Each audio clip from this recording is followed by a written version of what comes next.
I fear that one day historians will look back on this time that we're in right now as we're making this video on the 14th of June, 2025, and say these were the opening echelons, the opening shots of World War III. We could definitely be already in it. This is not saying that it may come someday and we have to be careful. I'm telling you right now, we could already be in the opening rounds of World War III, and it could get a lot worse. A lot of the problems that we're having right now, and why this I'm so alarmed, is that as a world, really, it's not just the United States, it's not just Iran or Hezbollah or Israel, Russia, China. This is something that's starting to inflict this entire generation of people. We have kind of got to the point to where we have mentally been lowering the threshold to accepting violence. We have been seeing dangers everywhere. And when I say we, I mean collectively. You can put whatever nationality on it you want to.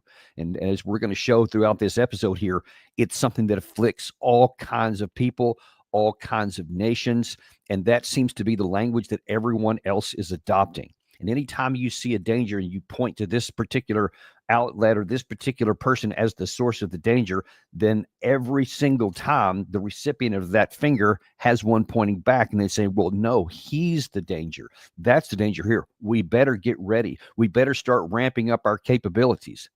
And then you see all these things are going on. We obviously have the Russia-Ukraine war still fully embroiled. We have now this. We've had the Israeli-Hamas war, Israel war against the Houthis, against Hezbollah, and then now it's expanded directly against Iran, and it now has been expanded into Israel itself, much bigger by far against Israel than anything that they had experienced in the previous 18 months. And it has other people in the region upset. Other regions in the world are also starting to talk more and more about maybe the war is going to come here. We better get ready. We better start planning. Anytime you keep planning for conflict and planning for war and seeing dangers everywhere and then taking actions and steps, they're always going to be reciprocated on the other side. And then one day, some spark happens which causes a slow grow and slow buildup to an outright explosion. And then all bets are off. And, you know, I harken back to that video shared by Tulsi Gabbard, what is it, several days ago, a week or something like that, where she warned about, without being specific about what conflict she was talking about, but about nuclear war and about the devastation that it would have. I don't know if she had these things in mind or not. She never really explained why she put it out there. It wasn't with any other commentary other than the warning of the catastrophic consequences of nuclear escalation. And I can't even imagine getting into a world war without somebody using nuclear weapons. And of course, once that threshold is passed by one, the likelihood of it escalating is just off the charts, almost certain. The only hope we have is that we don't actually expand beyond, the destruction level, because there is this case to make that it could stay at a tactical nuclear level. And then once these things start getting used, finally, then people start waking up to the realities that if they continue on down there, it's suicide. But listen, obviously, I don't want to get to that point, but I do think it's really important to show you. I'm going to give you a quick survey in today's episode to show you why I am concerned and why you should be too, and why we should all be changing our mentality. And we should all stop being so quick to point out threats and dangers and taking steps and moving forward till we need to start backing things off. And we need to start changing our mentality, because while a future generation of historians could look back and say these were the opening rounds, they could also look back and say we just came up to the brink of a major war. It could be something like the 1962 nuclear crisis, the Cuban Missile Crisis that almost turned into a nuclear war between the U.S. and Soviet Union, but didn't, because statesmen finally woke up before anything got out of hand. So history hasn't been written yet, so we don't know which way the story is going to go. But you need to understand that we are in a dangerous time here, more dangerous than you may realize, and why concerted efforts and sober thought is needed now more than ever. All right, I want to take a look. First of all, let's take about the one that's at hand right now, because it's dominating the news, and that is on the Israeli now Iranian front. And by the way, all this is going on in the context that they're continuing to have their war against Hamas in the Gaza Strip and against Palestinian people in the West Bank. Here's just a few things that have been happening here lately. Let's see. Lost my page here. There's continuing to be strikes back and forth again between Israel and Iran, even as of today. Let's see. So the health ministry reports that 90 people in Gaza have been killed. This is in the Gaza Strip. That's what's also been going on in Israel. Strikes have wounded 605 in the past 48 hours. In terms of the current war here, let me see if roll up. I had it in front of me. I apologize for that. Netanyahu has made an additional statement. He said that we will hit every site, every target of the Ayatollah's regime, and what they have felt so far is nothing compared to what they will be handed in the coming days. And Israel earlier said that they will bring massive fire. Tehran will burn was the phrase that they used earlier today if the attacks continue. And then just here's briefly in the last, I guess, about 7 or 8 hours, Iranian missiles struck several locations in Israel, resulting in at least 4 deaths and dozens of injuries. Iran says Israeli attacks have killed at least 80 people, including women and children, and injured more than 320 others. Israel's military has warned Iran's military will likely launch another missile barrage at Israel in the coming hours. So we could see more waves as we've seen so far. Israeli spokesperson Brigadier General Defren says more than 40 Iranian sites were targeted, including air defense and command infrastructure. 3 members of the elite Iranian Revolutionary Guard Corps have been killed during the ongoing Israeli attacks, and many more than that. Also, some diplomats and the nuclear scientist, of course. That's also a violation of international law. You can't go after civilians and target civilians as part of your operation here, but I'm quibbling because no one seems to care about the law and order anymore. Iran's foreign ministry says it would be meaningless to join nuclear negotiations with the United States and Oman while it's still under attack. And the U.S. has denied Iranian allegations of being complicit in Israel's attack against Iran, although we curiously did admit directly that we participated in the defense. And so as Iran shot a lot of its drones and missiles, apparently we participated in shooting some of those down. And President Trump also, in a true social, bragged about Israel's taking care of all this because of all the equipment, ammunition, bombs, and missiles and rockets that we have given Israel. So you can quibble about whether we have participated or whether we haven't.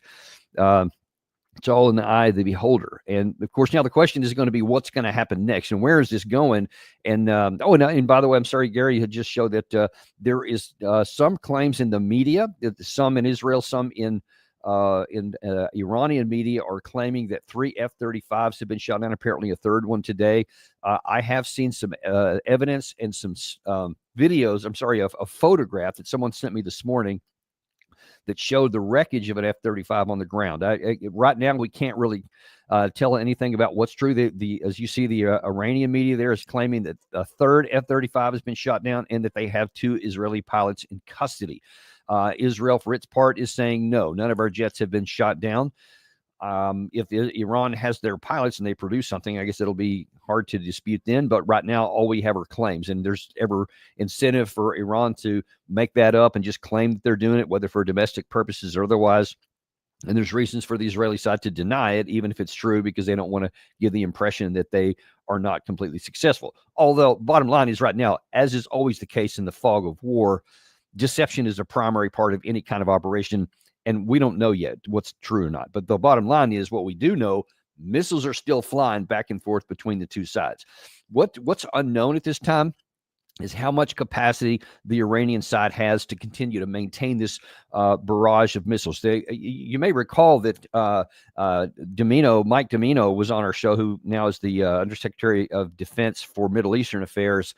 Before he was elevated to that position, he was on our show, and he said, when we were talking about the capacities of Iran, he said they had tens of thousands of long-range drones that they could use. And one of the big concerns that both he had as well as Ted Postal had in an interview that we did with him in 2024 is that if Iran wanted to, they could penetrate the air defenses of Israel. And you saw Ted Postal talked about that on our show 2 times in 2024. And he said, yeah, this idea that the Iron Dome and David Sling and the THAAD system and all that can stop everything is complete nonsense. And he showed why. And he said, if they want to, they could have, instead of shooting all these targets out here that were designed not to cause casualties, they could do it elsewhere. And now we saw that picture Gary showed you a second ago. Most assuredly, they have. You see those missiles coming in there, and there's nothing shooting them down. We've seen a lot of Iron Dome interceptors going up. Some of them have hit some of the targets, but most of these ballistic missiles are coming in. And even some of the places where we see the interceptor missiles going up, a ballistic missile comes down right after and appears to hit the air defense battery. So that's validating what Ted Postal said on our show. And what we're wondering or waiting to find out now is how far will this go? Because Iran could do what Domino suggested, and they could come in with, a number of waves, first of all, of a lot of drones, which they know that Israel will be able to shoot down, or at least a vast majority of them, along with the United States help. But that will chew up and eat up a lot of interceptor missiles. And then it will also tell Iran where the batteries are coming from. And then just like the Russians are doing in Ukraine, they do it all the time. It's a routine part of their operation. They'll fly a lot of either interceptor drones or dummy missiles. And some of these don't even have warheads. And Iran appeared to be doing that. I've seen some of the evidence of it because Ted Postal told us what to look for. It looked like they used a lot of old missiles that were just designed to suck up air defense missiles, meaning while they're better ones, they would come in following that and then strike targets that mattered. And clearly that's what's been happening because there's lots of damage inside of Israel. But so far, they haven't had that, what Domino warned about, where they could come in with waves of 500, 600, 1,000 drones and then follow that up with missiles, or even in the middle of it. And there's just not enough air defense to take care of that. That hasn't happened yet. It remains to be seen whether it will. But so far, both sides are being very boisterous and very defiant. I just showed you what Netanyahu said just an hour or so ago. He's, that we're going to, burn Tehran and all this, and we're going to keep firing and, all these things. You've seen the statements we've shown so far. The Ayatollah is continuing to be defiant. And there's so many in the United States that seem to think this is just going to be a strike.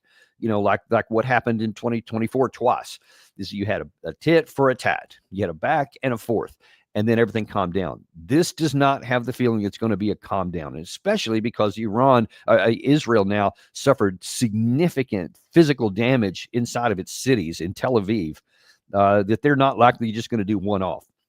They're not likely just going to do a response for what happened here. And the question is going to be, how long can Iran maintain what they have in terms of continuing to fire ballistic missiles?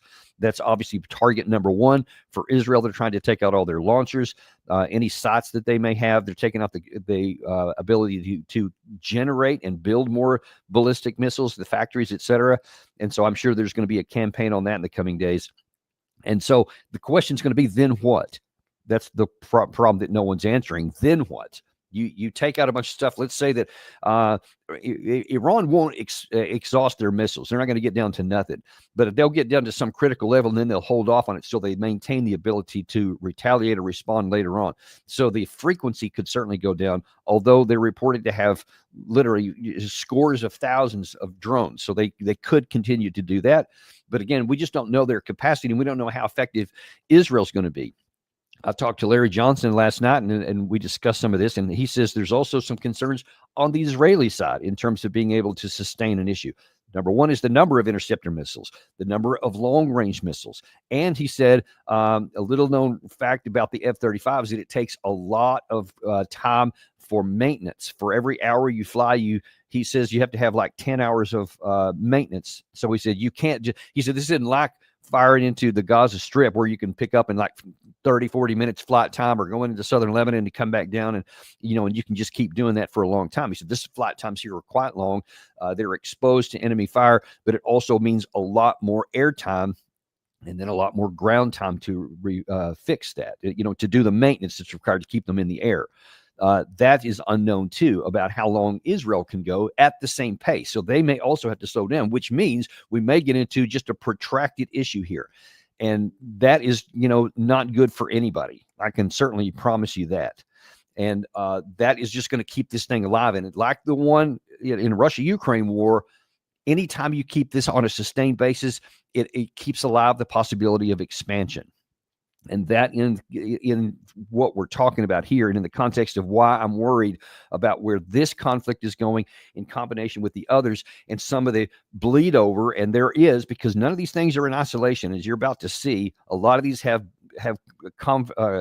not just bleed over, but they're connected in both areas. And then there's some potential expansion into Asia. That's why I'm saying you've got the Middle East, you've got the Europe, and you've got the Indo-Pacific, and all of these things are kind of getting tied around. And we keep seeing over and over this theme that the lowering of the mental threshold to use violence, the increasing ease with which we want to, first of all, use war as a tool to solve a problem, and the almost elimination of diplomacy as even a consideration for policy. All those things together make me worried that this could be the beginning of a global conflict. Let's start off taking a look at what Israeli Ambassador Dan has said about this, because this is part of also the, I don't even know what the right word, cognitive dissonance, I guess, and this disconnection from reality, which we talk about all the time in the Russia-Ukraine war. It's fully at play here too. Here is Ambassador Dannon talking about how Iran had attacked Israel as though there were no antecedent. As we speak, hundreds of ballistic missiles with conventional payloads are striking Israel's cities, neighborhoods, communities. They are striking population centers, not military bases, not Air Force bases, cities. Dozens are injured, 2 of them in a critical condition, and we are still following the news. Now take a moment and imagine if today that radical regime had nuclear warheads for those missiles.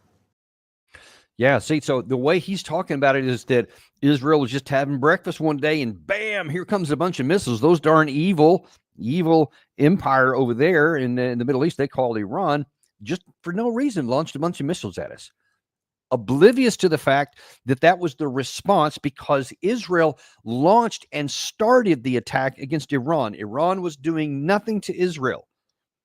The only thing that Iran did in this particular case is that they did not submit to the demands of Israel and the United States. And so Israel chose to start a war, and they had this massive destruction, and they assassinated people. And it's ironic and comical, if not perverse, where the ambassador here talks about how the Iranian response has hit civilian targets and has hit buildings and cities, etc. And he claimed not military targets. And the fact is, there were military targets hit. There were shots in cities. There were shots in built-up areas. That part is true. But so did the Iranian side. And I've heard so many people in the West talk about how this was a surgical strike. They just went after military targets. The Israeli side did go after military targets, but they also shot in cities. In fact, there's one image, you may have seen it, of an entire high-rise apartment building that's partially collapsed because of this. And some of these assassinations just lit into the side of other apartment buildings to kill the people inside, totally unconcerned about who else gets hit. So don't, shed any tears here about the fact that now then Iran has done the same thing in response. Be clear who started what and then what the response was. So that's the first point. But then now then he's saying, just imagine if there's a nuclear weapon on one of those missiles that came in there. Yeah, that is also technically accurate. But why would they do that? See, the claim is that the regime itself is essentially suicidal, that they are lusting for this nuclear capability so then that they can just destroy Israel, knowing that they would be destroyed in response. And there's every evidence that that is the last thing on this planet that Iran would ever do. You can say that they're evil and they're wicked and they're a tyrant and all that kind of stuff, and there's a lot of fodder that can suggest support that belief, but that's also has nothing to do with whether they would be suicidal. Every evidence they have shown shows that their regime survival is their number one overarching goal, i.e., if they pardon me, theoretically, if they got that weapon, they would use it for deterrence to prevent the Israeli attack that started this very issue right here. So you see there's all these claims and counterclaims. No one's listening to anybody else, and everyone's looking first and foremost to military response. So now Israel has started the fight, and Iran now is starting it back. And so any kind of even possibility of diplomacy, which Trump was pursuing with very little success because he was setting conditions that made diplomacy almost impossible to successfully accomplish. We can talk about that separately. But now that even that theoretical possibility is in the toilet, the Iranians have said right now, and as long as we're under fire, we're not even going to talk to Washington. So that's it. So right now, the only thing we have is these back and forth missile strikes and threats on each side.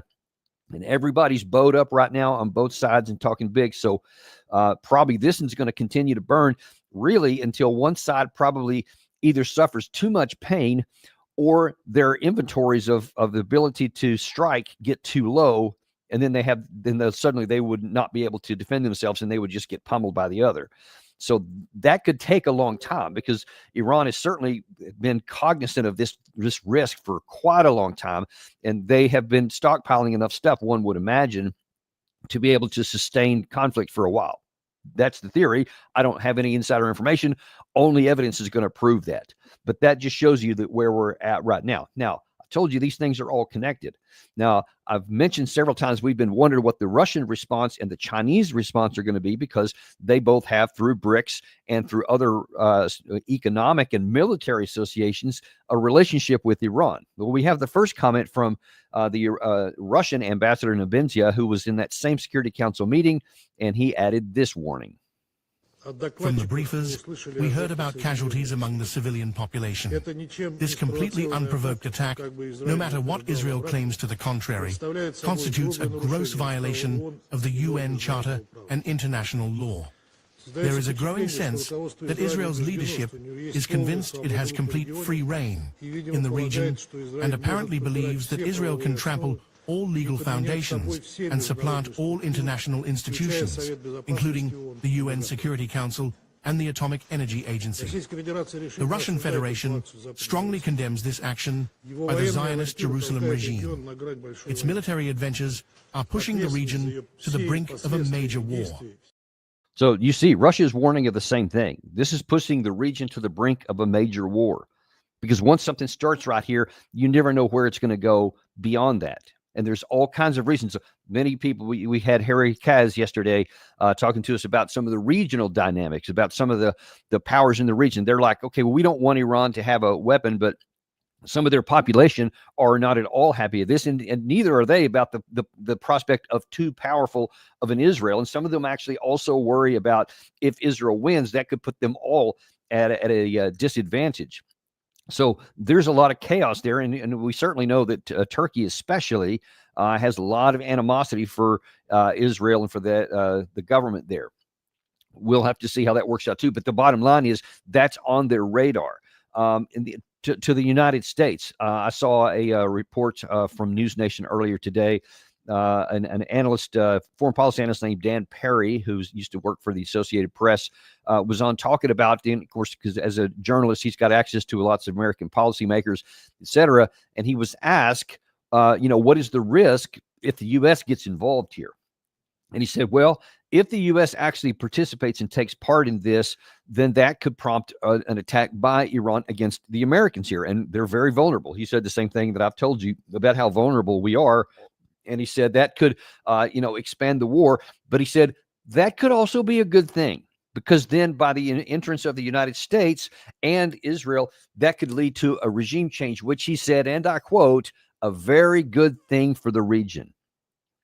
And I just have to stop every time I hear that. And I just got to think, what in God's name is wrong with these people who keep saying that? Regime change wars, every time we've tried it, has been disastrous. We did regime change in Libya. There's a civil war to this day. They still have two competing governments. They're far worse as a nation off today than they were even under the Gaddafi regime. Obviously, we did regime change in Iraq, and he got rid of Saddam Hussein, and that cost us whatever it was, about 4,000 American deaths, hundreds of thousands of soldiers with PTSD, traumatic brain injuries. I think it was like 35,000 wounded Americans. The cost will be in the trillions of dollars for the health care that we now have to provide for our soldiers as a result of what they did there. I mean, profound cost. And what's at the end of the day? Iraq was a balance against Iran. They fought the 1980 through 88 Iraq-Iran war. They were a bulwark against them. But no, thanks to what we did, not only did we pay this exorbitant price for this regime change operation, but now Iran is actually some of their people are actually part of their security services in Iraq. So they're actually quite friendly to one another. So there's no more a bulwark against each other. In fact, Iraq was condemning the Israeli attack here, as well as several of the others on top of that. So regime change has almost never produced anything. Can't fail to mention Afghanistan. We had a regime change operation in Afghanistan. We took the Taliban out, or we just delayed it for a while. And then we fought a 20-year war, and the Taliban is in control now, just like they were before. Good job, NATO. Good. That the most powerful nation, our alliance on the history of the planet, can't even defeat the Taliban. But I don't want to go down that path here at the moment, other than to say this idea that it would be a good thing for the region is absurd, and not only because of the history, but how do you think that's going to work out? Who's going to take charge in there? You think that magically somebody is going to come up, like when let's just go back a little bit further in history, 1953.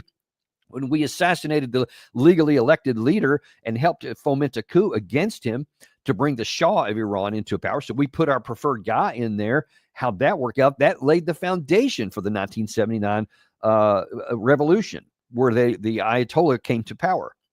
So how'd that work out? The last time we did a regime change in Iran, we're still paying the price for all of that today. And you somehow think, all of you people, and there's a bunch I've seen on TV lately, think that that's going to be a good thing and it's going to be solving a problem. It's not. That's part of the twisted mentality we have, that we see everything as a problem and we see every problem needing a gun to fix it. And we are oblivious. We never look back to see what happened the last 30 or 40 years of trying to do that kind of thing in the future. How's it worked out? We don't do any of that. Even current stuff, like with the Iraq situation or with the Libya situation, we don't even look at any of those things.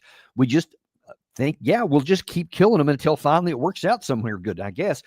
And you also have to take into consideration that a lot of these people, they don't suffer. And a lot of these advocates like this Dan Perry fella, and certainly like John Bolton, Jack Keane, Lindsey Graham, all these war lusters who love to talk about we need to go and kill somebody for something, they don't ever pay a price. These regime change operations, Bolton is like the poster child for wanting regime change. He never pays a price for anything. He never sends his family members there. He himself never goes to fight anything. He's cool with somebody else doing it as long as it gets his done. And, he gets financial rewards for a lot of this, and a lot of his policies are based on who pays his check. That's self-evident, and everybody needs to understand that. I can't say that about everybody. Some people may actually believe it. I don't know why. But the point being that it is dangerous to continue to think this way, because you think the consequences either don't exist or that someone else will pay for them. And that's how world wars start, is that everybody keeps thinking that there's a low cost or no cost, or that someone else will pay the cost. And instead, one of these days, something happens where it no longer is something you can keep at a distance, and it comes to your shore. And that is one of the things I'm concerned about here. Let's go back to Russia and into Europe. So we showed you the Russian foreign ambassador there, in the United Nations Security Council. Obviously, he's also, and we've shown him many times here, talking about that in the current situation, their fight with Ukraine that's enabled by NATO. They said that either there's going to be a negotiated settlement on the terms we have set, which are draconian, or we'll simply win it on the battlefield. We've shown you that one here recently. Well, Mark Rutte, the leader of the NATO organization, said, you know what? We're not listening to anything you're saying. In fact, we're getting ready for war ourselves. We are facing the most dangerous security environment in decades. Russia's war of aggression continues. Terrorist threats persist. We are not at war, but we are not at peace either. So we must continue to strengthen our deterrence and defense. And that means pivoting towards a full warfighting readiness.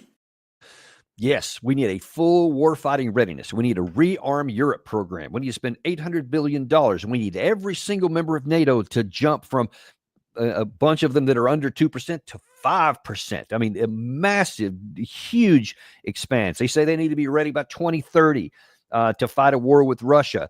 They're moving troops, German troops, to almost all the way up to the Russian border inside Lithuania. Everybody wants to be building up. The Baltic countries are talking about that we need to prepare for war. We need to prepare our population for war. What do you think this is? What impact is this having on the Russian side? Is it in isolation? Do you propose that, well, we're going to put so much pressure on the Russian side that they're going to go, oh, darn, I didn't know that. Well, I'm afraid of all of NATO. So we're just going to, I don't even know what they think that it's going to cause that. We kind of claim that it's deterrence, but then we're getting ready for war fighting, and we're advancing physical troops up into the area. And we're as an alliance, we're continuing to grow our stuff. And obviously that has an impact on the other side, as it always does. We, again, fail to even look at history and realize that since, going back into the late 1990, 1997, I guess, when the advancement of NATO started getting closer to Russia, and their warnings, especially from 2007 on, that Ukraine is a red line. And then the Russian acted on it because they said, look, y'all keep doing this. You keep pushing it. We told you that's a red line. We told you we'll use military technical means. If you keep pushing it, you did. And we acted. So we kind of have that. And then we have not learned any lessons from that the war in Ukraine could absolutely have been avoided, should never have started. But because we demanded that this issue, which was a red line to a global nuclear superpower, we just didn't want it to be true. We could care less what they thought. And so we have what we have. Well, now then, we're trying to go even further, and we're still trying to push up to the Russian border, and it's having a predictable effect. So here was, I guess, just a couple of days ago, General Abtialudinov, who was the Akhmet Brigade, I think, commander, was one of the senior Russian generals that helped liberate the Kursk area and is now apparently involved in the Sumy offensive inside of Ukraine. He thinks that they also should go a little further. Нам надо объявлять мобилизацию. Нам надо готовить заранее минимум 500 тысяч, а так реально 1 миллион человек. Призвать и начать их готовить. Готовить их к тому, что уже началась война, которую мы-то и так знаем, что она идет, Третья мировая война. Но она уже обрела новые витоки, новые обороты. И для того, чтобы никто не вздумал с нами вот так играться, как поигрались со всеми государствами, теперь уже и с Ираном, поверьте мне, нам надо всем все-таки сплотиться на всех наших уровнях. So you see, I'm telling you, these things are all interconnected. He's not only just looking at what NATO has done in Ukraine against Russia, he's looking at what happened to Russia's ally, Iran, in the Middle East. And he said, like it was done to them. He said, part of the reason why they're in the situation they are is because they weren't strong enough. Don't let that be the case with us. As NATO is building up, we need to build up. So now he's saying, let's get another 500,000, another million. Let's mobilize another million on top of the roughly 1.5 million active army that they have right now. So that, again, is another step towards the possibility of a conflict. And there's already, according to the Ukrainian, I believe it was Budanov, General Budanov, has said, and several others, their foreign minister has recently said that they believe that Russia is in the process right now in the opening rounds of a summer offensive, and that a separate fall offensive are already being planned. And the chances of the Ukrainian military standing up to that, I think, is pretty low. And you're going to have the problem of what's going to happen if Ukraine buckles and does lose. If you see the NATO alliance already talking about so much fear and wanting to move up against Russia, now, if the Ukraine army falls, that fear will go through the roof. And I promise you, with everything in me, that the likes of Keir Starmer, of Emmanuel Macron, of Friedrich Merz, all of these guys will be screaming from the top of their lungs about, oh my God, look at this threat. And then look at that aggressive Russian general. You see what he said about they want to raise. We have to do the same. We have to build up. That's how wars start. That's how major wars start. And now then this time, though, unlike 1938, unlike 1914, these sides have nuclear weapons. That is why this is so dangerous. And it's also, and I want to real quick, you talk about, because it's not just going on here. And again, things are interconnected. Here was on Fox News, Gordon Chang talking about how maybe the situation in the Middle East has ramifications for a China war. Gordon Chang is with me now. Gordon, Israel attacks Iran. What message is that sending to China on Taiwan? Well, first of all, it is telling the Chinese that they're losing their proxy, Iran. Iran has been accomplishing China's foreign policy goals for quite some time. And China's Middle East policy is now in disarray.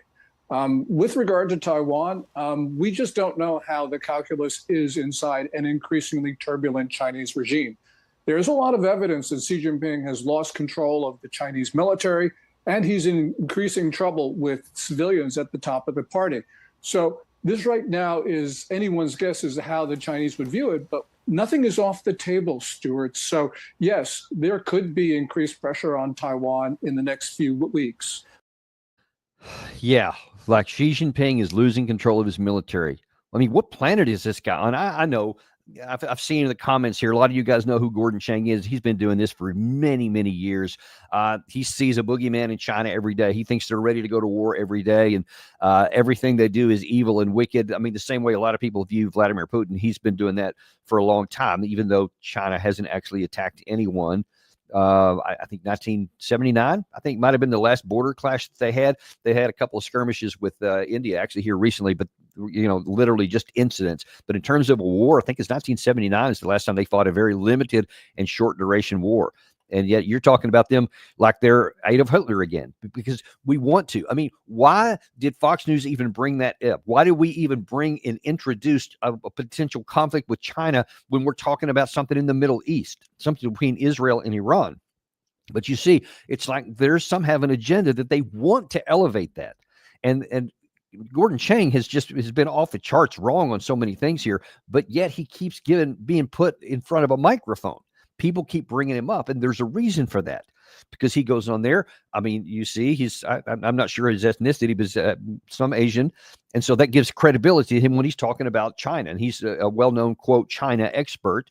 That's what they always say anyway, and so people will listen to that. And when you hear him fear-mongering, then people go, well, he's an expert. He's on Fox News.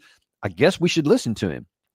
And that seems to be what people want to do. So again, you're pointing at fingers here. Now you're talking about the Indo-Pacific area. You're talking about the Middle East, and you're talking about Europe. All of this is either in an active conflict or at the risk of getting into one. And listen, it's not just us. It's doing this. I mean, whether you're talking about China and the Philippines, they've been having lots of conflicts lately and disputes over some territory, and there's been some water cannon shooting others and ramming ships. So there's lots of issues here. China is definitely an aggressive force in that area. No question about that too.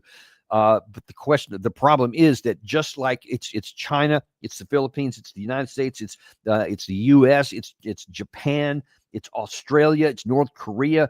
Everybody's talking more and more bellicose. And when one side does it, the other side counterattacks verbally. And when that one comes, then it gets parried, and then the volley continues going on. And when you have active talking about everybody wanting to build up, because there's a whole thing about build up military power in the Indo-Pacific area as well. Everybody wants to keep building up their military. The U.S. wants to go on a $1 trillion defense budget in the next fiscal year. Europe wants to go up to 5% across the board. Russia wants to bump up to another 500,000 or 1 million troops, etc. That's all. Everyone keeps talking about this, and every bit of this keeps increasing the chance of a global war. And what's missing in all this, folks? You haven't seen me show one scene on here about anybody who's talking about diplomacy, who's talking about lowering the tensions. And the reason is because that doesn't sell. Maybe there's some out there. I'm actively looking for it, and I don't see it. I'm talking about on the mainstream media. I'm not talking about on shows like ours. I'm talking about on, like the Fox News, CNNs, MSNBCs, Sky News, BBC, etc. I'm talking about the major ones. I don't see anyone talking about that.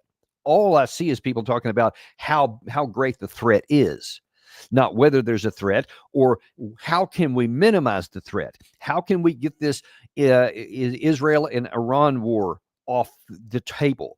How can we cool the jets there? How can we end the Russia-Ukraine war in a way that's has any relevance to the actual conditions on the ground?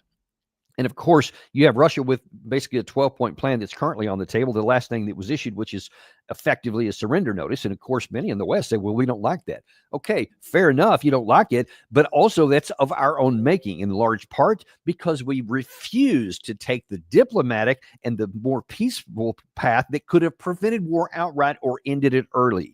Never forget that. We're in the place we are now in that war because of our abject unwillingness to do anything except focus on kinetics and military power. Nobody was willing to do any kind of diplomacy where you have give and take, and Russia was willing to give and take prior to the outset of war. They said so, but we weren't willing to do any of it, and so we have what we have now. Same thing here in the Middle East. We have this conflict because Israel has just been myopic and obsessed with destroying Iran. They don't want to live with Iran. They did not want President Trump to succeed in his diplomacy to, not have a nuclear weapon for Iran. They didn't want that. They only wanted to destroy Iran. So they undercut Trump at every point. They put pressure on him to put conditions that they knew for sure Iran would never concede to. And then they pushed it on that. Even the fight between Hamas and Israel. Everyone knows, or everyone thinks they know anyway, that it started on 10/7/2023. No, that was just the latest explosion. It started really in 1947, and even in the near term, the summer before that explosion, Israel had been putting all kinds of pressure and oppressing the Palestinian people. Over 200 were killed in the summer prior to this explosion here. So even that had an antecedent that we don't ever want to talk about. No one was putting any pressure on Israel for a two-state solution, etc. They were just turning a blind eye and letting them suppress these people and trying to get rid of them. Now we have what we have. Now then, there's even less talk about it because there's more talk about more kinetic stuff. Should the U.S. get involved? Many in the region say, yes, we should. Because none of these people, these advocates, ever contemplate a downside. They always think they can control everything, even though the landscape is littered for decades in the past of abject failure at that. But that's the mentality. They just are thinking only in terms of how much more military power can we use? How close can we get before we live? You see, the U.S. is doing it right now. We physically engaged Iran's attack.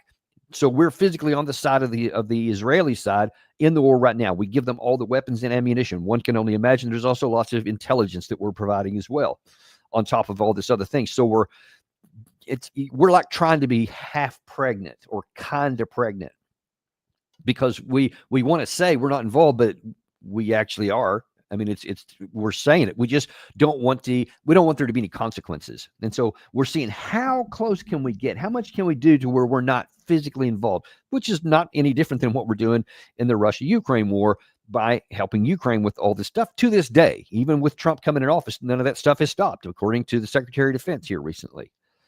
And now that you have a growing course of people who want to spread this into the Indo-Pacific area as well. And folks, listen to me. Listen to me. We have to change the narrative here. We have to change their trajectory because we are on a trajectory to stumble into a global war. There's I can think a couple of books that we sleptwalked in our way into World War I.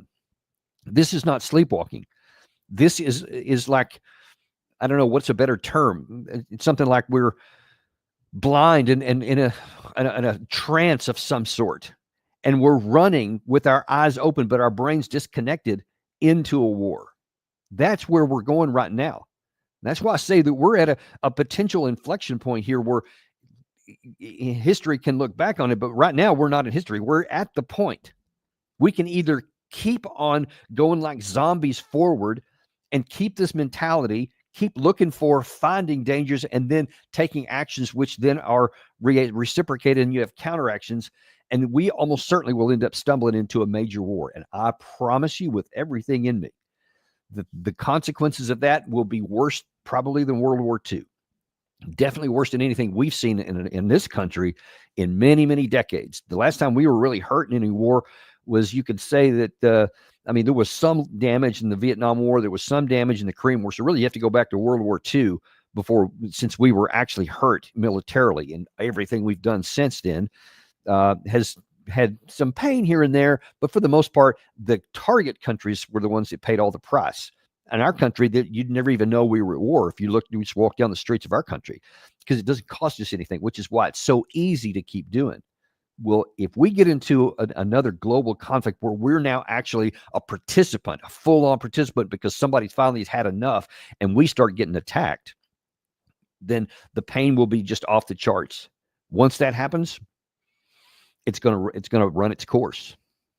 See, and what troubles me is that I fear that this video that we're making today will one day be looked at and people will just cringe at, like, if only we had done what he suggested back at that time when there was an opportunity to avoid the worst. Because once it starts, I mean, I'll be coming out and saying, hey, we gotta cut this off at the bud, nip it in the bud, cut it off at the roots, and stop this before it goes any further. No one's going to listen at that time, because the minute that blood gets shed, then, like you have in nearly every war, there's all this enthusiasm at first, and I can't believe it. There's so much anger at the whoever is we're fighting against. They're the new evil empire, etc. And we have to do everything. Let's mobilize. There'll be a lust for more war. How dare they attack us? Because we'll, like the Israelis did in that one clip I just showed you. The ambassador, he's sitting there talking right now like they're victims, oblivious to what they did that prompted that barrage that he was describing. Oblivious to what they were doing prior to 10/7, like those didn't even count. We'll be doing the same thing there too, I fear. And it's going to come back to haunt us, folks. And once those things start, they take on a life of their own. And who knows what may happen to us there, but the cost will be profound. And I frankly weep for our future. Obviously, I've got I've got sons, and I worry about the world that we're building for them, or setting up for a destruction or devastation. Just a terrible future that's just riddled with fear. It doesn't need to be that way, because at the same time, I told you we're at this inflection point. We also could choose to go this path and then say, all right, the Russia-Ukraine war, the conclusion is already known. It's irrevocable. Can't change. Russia won. Let's get it off the table at the lowest possible cost right now for everybody. Ukraine won't do it, then let them figure it out on their own, because don't let them suck us down a hole that causes more trouble for all of Western Europe and the United States. Get that war off the table and at least start the slow and painful process of resuming normality. Even if it takes decades to do, let's start that process, because that means the chance for war goes way, way down. Maybe even can get it off the table, at least off to the back burner. Same thing in the Middle East. We need to get this war between Israel and Iran off the table. We need to get some kind of a ceasefire and an end of conflict with the Palestinian areas, and that is by far the most difficult one. I can say what probably should happen, but the problem is that especially the Israeli population is so inured against the Palestinians, and definitely the Palestinians are slanted heavily against any kind of cooperation with the Jews. I don't know. I don't even have an idea how this one gets untangled, even if everybody wants it to, because the hatred is so profound on both sides of each other. And you see these recent polls, something like 80% of the Israeli population across all the political divides want the Palestinians out and would support the physical ejection of them. And then, of course, you don't even need a poll to know that the Palestinian people are in abject fear and hatred of the Israeli side, and they don't want to. Well, they don't want to go back to what it was prior to 10/7. I can promise you that. So that's a multi-generational issue here. But you can't even start the possibility of healing that until you first get this war off the table. And then don't start one in the Asia-Pacific area here. And I know a lot of people say, yeah, but what if China starts it? What if they seize Taiwan? I don't think that they're going to. They probably won't, unless they feel that we're pushing Taiwan to an independence, or they actually declare one, even if it's de facto, that China has clearly said that would be their trigger for war. They don't even hide that. So don't give them any reason to do that. But even if they do something that I don't think that they're going to, do not, hear me clearly here, do not go to war with China over the issue of Taiwan. We can't win it. We can't prevent it. We can't, quote, defend liberty and democracy and any of these other buzzwords that people want to toss around there. Militarily, we can't do it. China has designed a system, and I'm saying a system, not just the military capacity, ammunition, weapons, training, manpower, and the industrial capacity to sustain war for a long time. They know it will be hard. They know our power could be great, and they have a plan of how to mitigate that and suck it down and then eventually overwhelm it. We would not win a war against China for something that's 100 miles off their coast any more than we would let any nation on the planet take over Cuba, for example, which is just off the Florida coast. Never allow it. Never allow a hostile military power there. Neither will they. Do not find out how right I am on this one. It's not even hard to figure out, folks. It's self-evident. You just think of, again, what we would do if China or Russia now wanted to conquer Cuba and move military bases there. We would never permit that. So let's don't do that. We don't have to get into a war. This doesn't have to be the early stages. But if we're not very careful, things may overwhelm us and take us. That's your deep dive for today, folks. Appreciate you listening. Thanks very much. We really value you guys. At 2 o'clock today, Gary's going to jump into our latest What We Learned this week, because we are unintimidated and uncompromised, and he's going to lead on some of the biggest things that we learned during the week, what we used to call the Intel Brief, but now Gary's running that himself. So he'll be showing that at 2 p.m. Tune in to Daniel Davis Deep Dive, and we will see you then.